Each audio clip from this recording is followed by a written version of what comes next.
Well, we say goodbye to Speed McQueen and Sally Carrera, but I have a feeling, being Route 66, we're going to see this pair again down the road.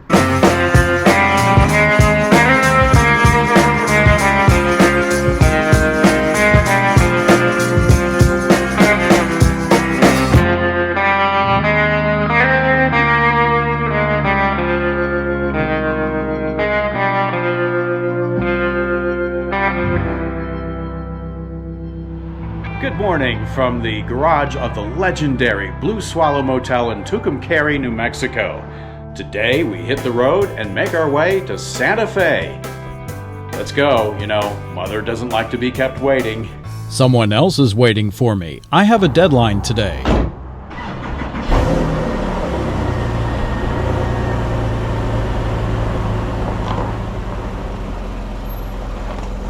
I have another great travel day today. The weather appears it will be close to ideal for the rest of the way west. That's good for me, at least as I leave Tucumcari, because as you recall from last time, my passenger window has disappeared into the door and will no longer move. I have tools with me. I could spend a few hours taking the door apart myself, but I'm leaving it to a pro who will be much faster. A shop in Santa Fe can squeeze me in this afternoon, so I can't just meander around and take my time as usual. Sure, I'm making stops, but there will also be a lot of drive-by shooting. Well, with a camera, of course.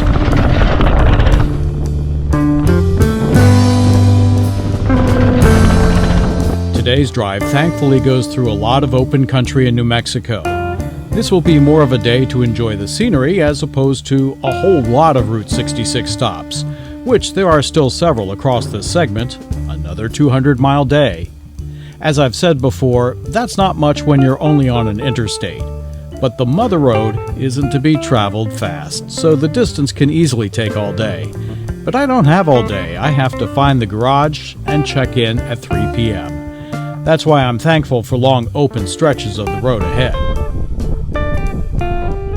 Right now, this cool tunnel under Interstate 40.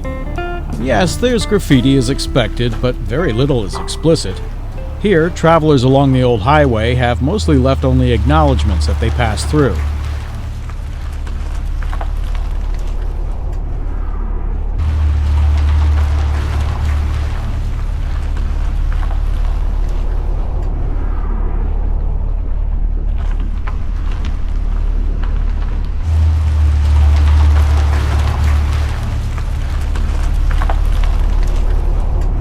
Sure glad it hasn't rained recently. I've seen other videos showing this as a sketchy mud hole.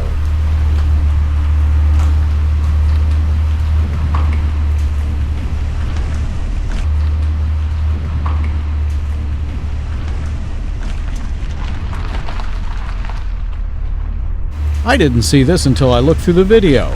That seems to be a small, inconspicuous, but official Route 66 badge on the corner.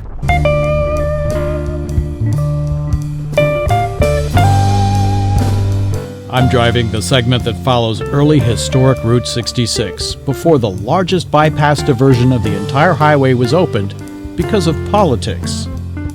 Essentially, the history of Interstate 40 is the Route 66 bypass between Tucumcari and Albuquerque. Before the Mother Road was standardized in 1926, the east-west path in New Mexico went from Tucumcari through Santa Rosa, then made a massive mountainous loop north to Santa Fe before descending to Albuquerque. That's my journey for this Route 66 expedition. In 1927, following a contentious election, outgoing Democratic Governor Arthur Hannett sought to punish the Republican political machine in Santa Fe. He ordered state engineers to rush build a 69-mile cutoff across the virgin landscape to Albuquerque, bypassing Santa Fe entirely. This established the core present-day east-west corridor across central New Mexico.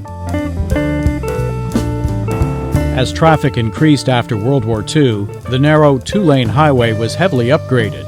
The mid-1950s introduction of the interstate system literally sealed the route's fate, paving right over most of it. The 1963 state anti-bypassing law was too little, too late.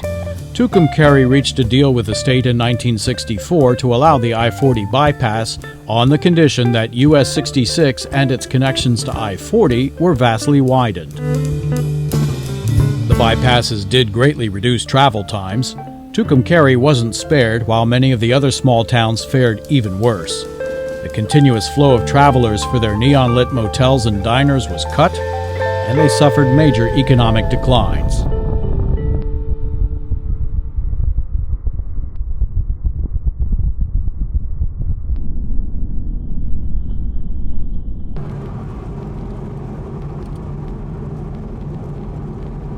I'm approaching Newkirk, a town that did not survive well. Wilkerson's trading lasted until the late 1980s. It doesn't look any better than those that were abandoned earlier.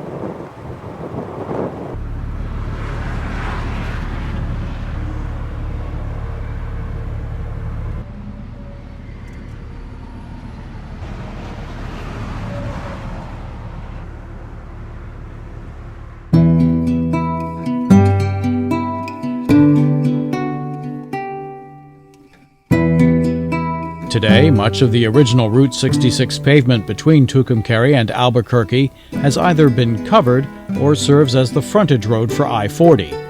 To protect its legacy, New Mexico established these surviving stretches as a national scenic byway. Today, the New Mexico Route 66 Association leads ongoing efforts to restore vintage neon signage and preserve the remaining historic landmarks along the old corridor. The interstate has replaced so many segments of Route 66. You can't help but take I-40 in many locations, but somehow it just doesn't feel right.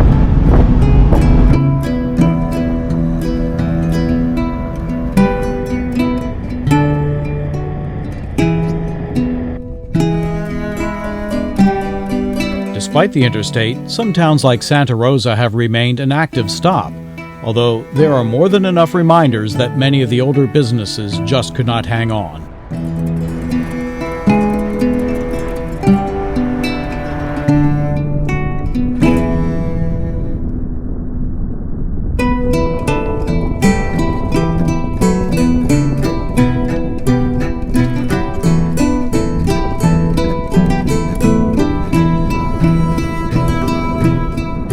Long before Route 66 was paved, this was a vital oasis stop on the old Santa Fe Trail. Known as the City of Natural Lakes, Santa Rosa is perhaps best famous today for the Blue Hole, a stunning 81-foot deep artisan spring that looks like a sapphire dropped into the desert. Partly because of my urgency to get to Santa Fe, partly because I just plain missed that tiny sign, I didn't stop. By the time I wanted to backtrack, I realized I didn't have time. So the Blue Hole is a hole in my itinerary that I plan to visit later.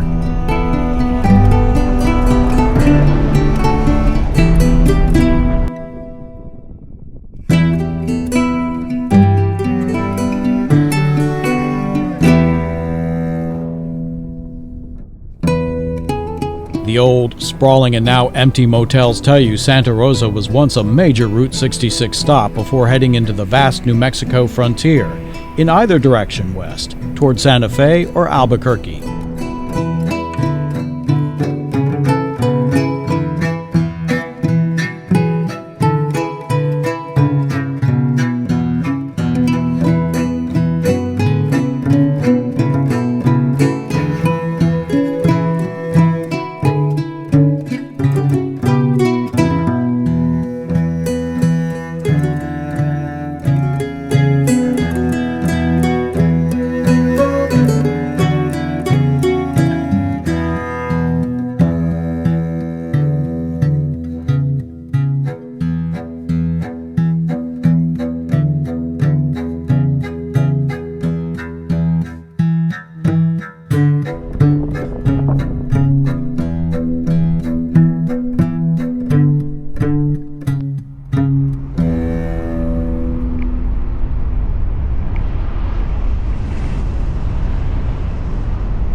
It's a convertible fire truck. I wonder what happened to its roof.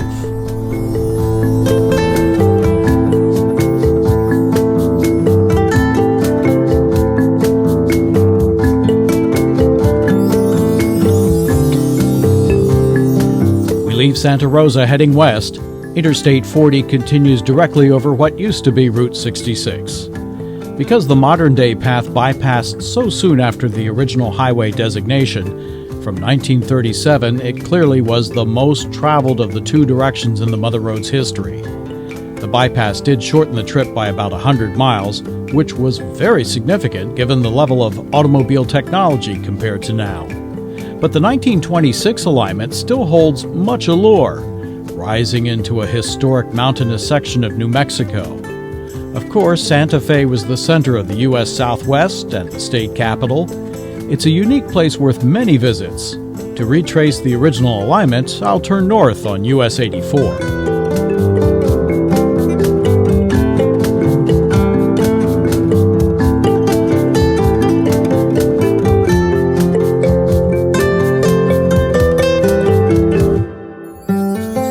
The road between Santa Rosa and Las Vegas passes through the historic settlements of Delia and Romeroville. Old Route 66 and the Santa Fe Trail met the railroad in Romeroville. The wind is whipping through the windows. There's some dust in the air and the vast blue New Mexico sky stretching from horizon to horizon. If the drivers of the old Model Ts or classic Chevys were here today, these sights would nearly be the same. We're only traveling a little faster.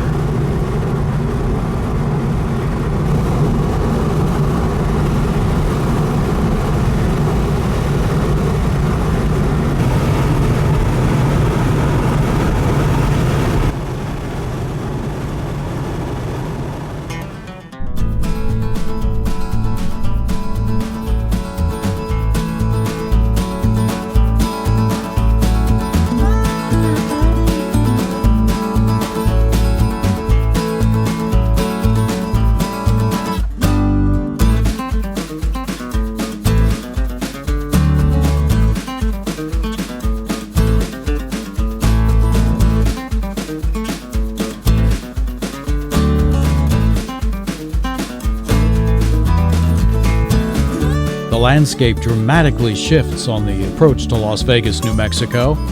Technically, the city is not on the historic highway, but about 6 miles north. The detour was a beloved necessity for early travelers who needed supplies, food, and repairs. And what a detour it is! Las Vegas holds a massive place in American history. In the 1880s, when the railroad arrived, it was one of the wildest boom towns in the West. While we're looking more for Route 66 era locations on this trip, tiny Las Vegas boasts over 900 buildings listed on the National Register of Historic Places. It's here where General Stephen Watts Kearny claimed New Mexico for the United States during the Mexican-American War. Built around 1874, outlaws like Billy the Kid and Western figures like Doc Holliday and Tom Mix came through the town. It was a perfect location for films like No Country for Old Men, Red Dawn, and Wyatt Earp.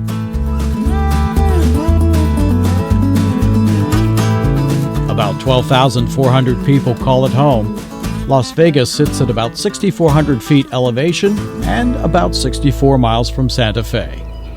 As you can guess, this detour is virtually all drive-by shooting. I still have to get to the repair shop in Santa Fe. This, of course, means Las Vegas is on my return list with the trailer, so I'm able to stay longer.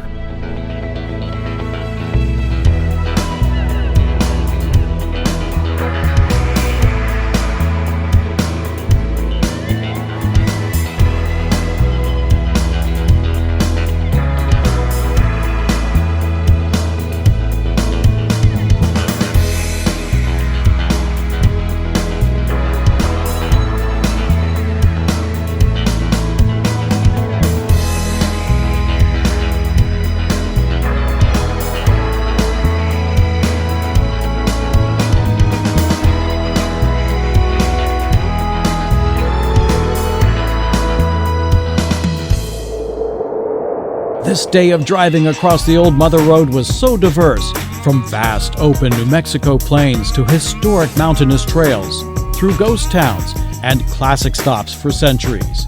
While it took me most of the day to cover, you can see it all in about 11 minutes. Check out Drive Laps on GPS 2. The link is in this video's description. There you'll find all the other time-lapse episodes taking you end-to-end on historic Route 66. What's that? Oh, you're welcome. Interstate 25 takes us out of Las Vegas. It is essentially the old Pecos Trail, a scenic stretch heading west toward the Sangre de Cristo Mountains. Most people are just trying to get from point A to point B, but in the process, they are in the footsteps of early traders, Native Americans, and pioneers who forged the very first trails through this mountainous terrain. I'm seeking segments of the Santa Fe Trail, which became part of Route 66 in 1926. Here, the environment becomes increasingly forested and mountainous. It's a stark and refreshing contrast from the flat plains we began on.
We pass through the charming village of Pecos, and nearby is Pecos National Historical Park, where the ruins of the ancient Pecos Pueblo and a 17th century Spanish mission church are preserved.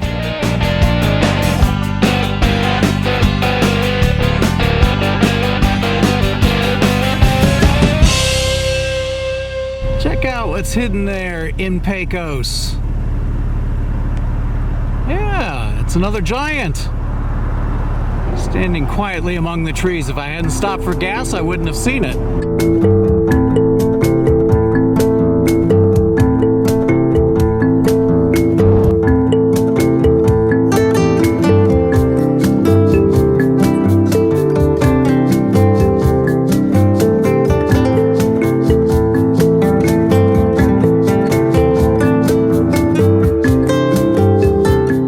From Pecos, the road winds gently as it begins the final descent into Santa Fe.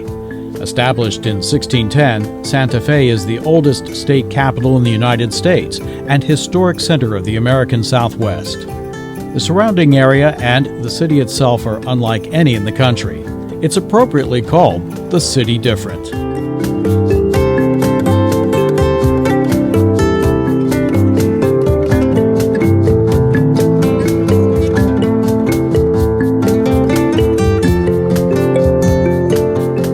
Many sections of this road have been divided and cut, so I'm having to turn around a few times as I come to places that are no longer continuous. But the scenery is first class. Again, an area I want to revisit and spend quality time, hopefully not in a rush to fix my car like today.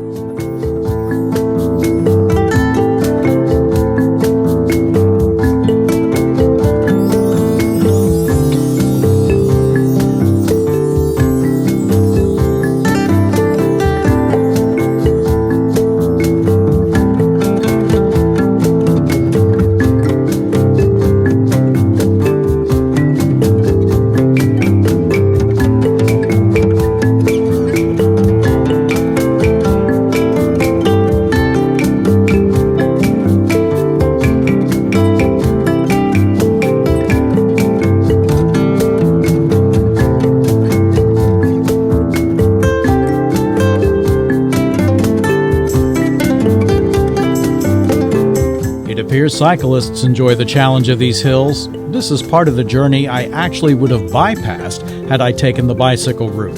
So despite my rushed drive, I'm happy to be here.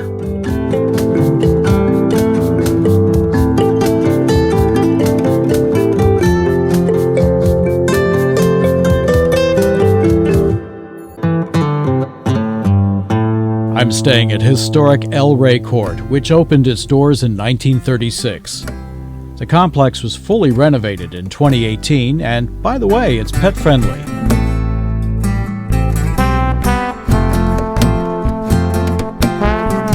El Rey is a mix of Pueblo Revival architecture, original Southwestern artwork, traditional timber ceilings, and contemporary accents.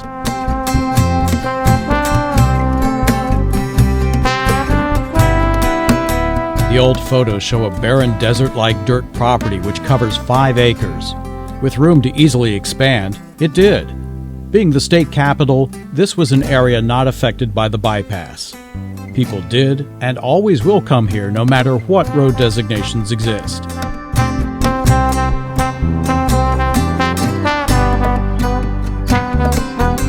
The motor court began with just 12 rooms. Mine is in the original complex, although over the years things have changed and my room number is now 13. Lucky for me. Pretty sure that's not original. I am in lucky room 13, which is part of the original complex. This hotel really expanded in the 1950s and again in the 1970s. But this is part of the absolute original. Check out the wood beams. Wow. And the tile floor. Isn't that wonderful? Wow, look at that. I'm not sure what this goes to because room 12 is off to the side. Well, maybe they're adjoining rooms. This was part of the original selling point, tiled bathrooms. I think this has been retiled because these are very large. The wall tile may be original, or at least an original motif. Almost medieval looking. It's really Spanish mission. Cool. Well, another night in a classic Route 66 motel. This is the kind of bottled water you have in your room. In a decanter.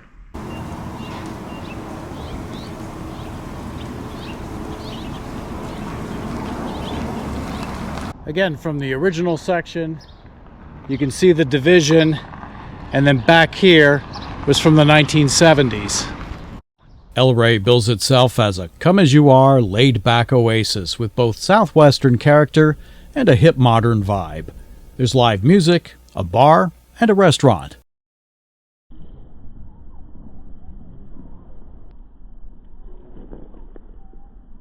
This area behind was all from the 1970s. That lamppost is kind of a dead giveaway. All of this forward to the road, original. The food truck is for tonight. And then tomorrow, a classic diner, which is just next door. I found the repair shop in Santa Fe, got my window fixed, so all is good with the car, but I had to make a sacrifice to do it because of time. I had to sacrifice the blue hole in Santa Rosa for a hole in my wallet. Such is travel. No garages at this one, but there is a little table nook. That's where a garage used to be. Tiles everywhere. Even on the entrance post.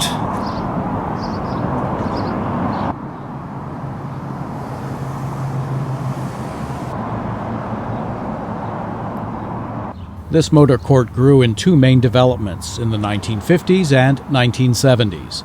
The gas pumps are long gone, but it now has 86 rooms and suites. Almost no two are styled exactly alike. Some are premium rooms with Kiva fireplaces, kitchenettes, and private outdoor patios. It's also far from the original dirt plot. property is filled with mature plants, trees, and water features. Way off to the side are rooms that were added in the 1980s. Yeah, they're already 40, 45 years old. In the very back, newer, but kept in the same style.